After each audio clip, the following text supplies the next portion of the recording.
You're never too busy, too tired, too old, or too anything to pursue your dreams. Welcome to the Distracted Dreamer podcast, where you'll learn how to move all those never-ending distractions aside and chase your dreams with confidence.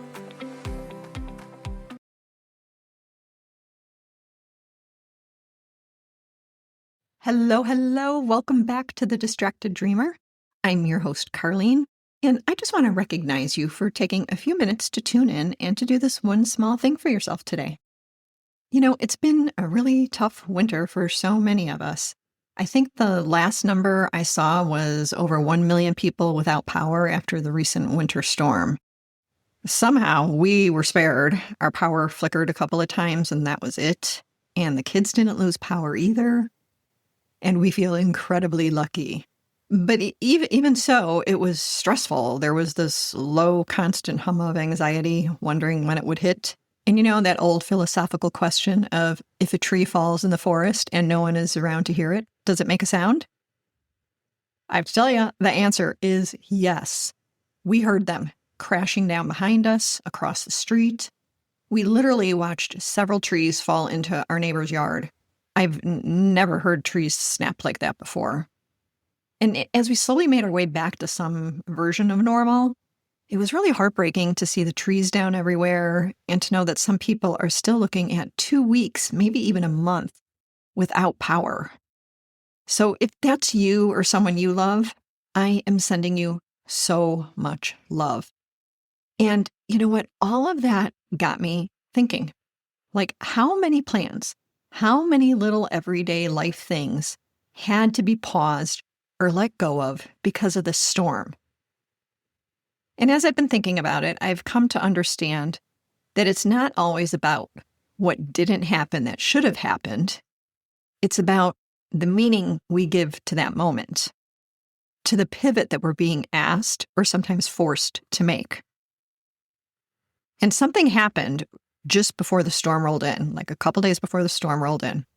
Our next door neighbor, the dad, he's in his early 50s, just survived a massive heart attack and underwent triple bypass surgery. Thankfully, he made it to the hospital in time. So we took them dinner, and all our kids, they were back in town, and they were juggling hospital visits and home life. And the mom, she was really grateful for not having to figure out at least one dinner for 6 kids before rushing back to the hospital.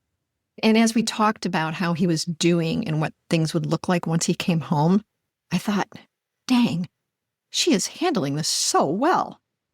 And then I thought, well, maybe it's because she's a doctor, or maybe she's just used to intense situations. But even as she described all the pivots ahead, like moving her work schedule, driving the kids, keeping everything running, she seemed so grounded. Because here's the thing, he's an amazing stay-at-home dad. And now all those everyday things that he normally handled, someone else needs to step in and cover those while he recovers. And I can say with certainty, none of this was part of their plan. The plan was life as usual. But here's the shift that I saw so clearly in her, is that, you know what, plans are just tools. Your job isn't to protect the plan, it's to protect the outcome. And in their case, the outcome to protect was the family, the life that has to keep moving, even in the wake of something so hard, even when the original plan is out the window. So if you've ever had a plan totally derailed, like by an illness or just burnout or any external chaos or just the reality of life, you know the feelings come fast. You know, that gut deep resistance because this was the plan, or the temptation to push through at all costs, or that private disappointment that nobody else really understands. And then what about the strange aloneness that creeps in with all of it? So then the question becomes, when life happens, how flexible are you? Can you pivot with intention like my neighbor did without spinning out? I believe the ability to pivot is a learnable skill. It's a skill in how you talk to yourself in the middle of the shift. It's a skill in how you frame the pivot, how you give it meaning, So today I want to offer 4 shifts that can help you stay grounded without getting stuck and flexible without feeling scattered. And just like we've been saying, your job isn't to protect the plan, it's to protect the outcome. Here's what that can look like in real life. The first shift is to get radically clear on the non-negotiables. So before you react, pause and ask, what is the real outcome I'm protecting here? In our neighbor's case, the plan was totally disrupted. Dad's recovering, routines are upside down, and everything is suddenly harder. But the outcome she's protecting, that the kids still feel supported, that her husband gets the care he needs, that the family keeps functioning, even if it's a little messier than before. And it's not about replicating how it used to work. It's about asking, what do we really need to protect right now? Because it's not everything. So what is it that we really do need to protect right now?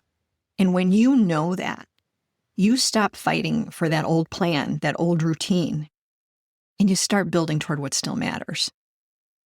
Once you've anchored yourself in what truly matters, the next step is learning to let go of the version of the plan that's no longer serving you. Here's what I mean. Shift 2 is to release the version of the plan that was tied to your ego. So if the plan shifts and your first instinct is embarrassment, overwhelm, or panic, that's your ego, not your intuition. For my neighbor, this might have looked like trying to do it all to keep up appearances, to keep working full time, to handle every detail perfectly, to not let anything fall through the cracks. But instead, she made it clear she was shifting her schedule. She was letting some things drop. She wasn't pretending everything was fine.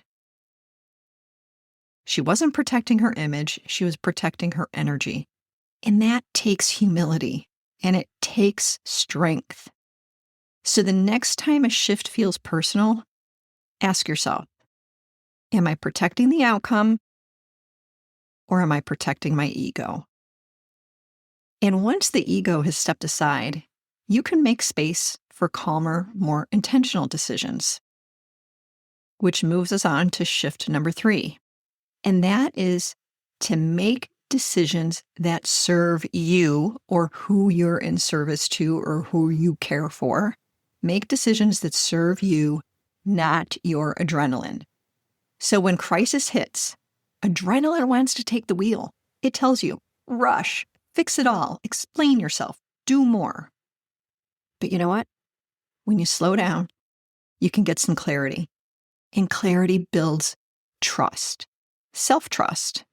And calm builds credibility. And you know what? My neighbor, she didn't seem frantic, even though I'm sure she felt the pressure. She made choices from a place of service, not stress. She prioritized what mattered most and trusted that some things could wait. For example, she wasn't trying to make a homemade meal for her kids that night. No, she accepted what we offered. And that was a decision rooted in service, not ego or urgency. So sometimes the most powerful choice is really the simplest one. The one that says, this is what supports me. This is what supports them. And when you're not operating from adrenaline, you're finally able to see what's still possible, maybe even what's newly available. And we are on shift number 4, which is to practice identifying opportunities, not just threats. The minute we have to pivot, we go into survival mode and we're looking for all the things that could go wrong. Our brains are wired to spot the loss. This shouldn't be happening. We didn't plan for this. Everything's going to fall apart. But if we stay only in that story, we miss the parts that are still working, or maybe even growing. So with our neighbors, the pivot brought all their kids back home. That wasn't the plan, but what a gift to be together. The older siblings, they helped out, the neighbors showed up, and a sense of community resurfaced in the dead of winter that maybe they hadn't felt in a while. So no one would wish for this heart attack. But through it, They were reminded that they're surrounded, that they're supported, that they're not alone. Ask yourself, what does this shift give me that I didn't have before? You may find that that pivot, that detour, it holds something good. So wherever you are right now, no matter what kind of pivot you're facing, whether it's something life-altering like what our neighbors are going through, or something simpler but still significant, maybe it's like shifting your launch timeline or taking an unexpected break from work or needing to rework childcare. Here's what I want you to know. A pivot doesn't mean failure. A pivot means you're still in motion. And sometimes the pivot is your choice. Other times it's handed to you. But once it arrives, you have a choice. You can resist it, or you can move through it with intention. And so that's what these 4 shifts are here to help with. Again, the first shift is to get radically clear on the non-negotiable. Focus on those things. The second shift is to release the version of the plan tied to your ego. The third shift is to make decisions that serve you, not your adrenaline. And the fourth shift is to practice identifying opportunities, not just threats. So, you don't have to pivot perfectly. You don't have to love the pivot. But you do get to protect what matters most, even when the plan falls apart. And here's the part that I want you to take with you, is after the pivot, after the dust settles, your dreams are still there. They're still waiting for you. They didn't disappear. Take a breath, recenter, and keep going, because you've got this. Thank you for being here today. And if you loved this episode, would you please click the link in the show notes and leave a quick 5-star review? It really does help others just like you find us here at The Distracted Dreamer. For now, please stay safe and warm until we talk again next week. Bye for now. Oh, and one more thing. This is the legal language. The stuff that the lawyers put together, and they say that I need to read this to you. So here we go. This podcast is presented solely for educational and entertainment purposes. I'm just your friend. I'm not a licensed therapist.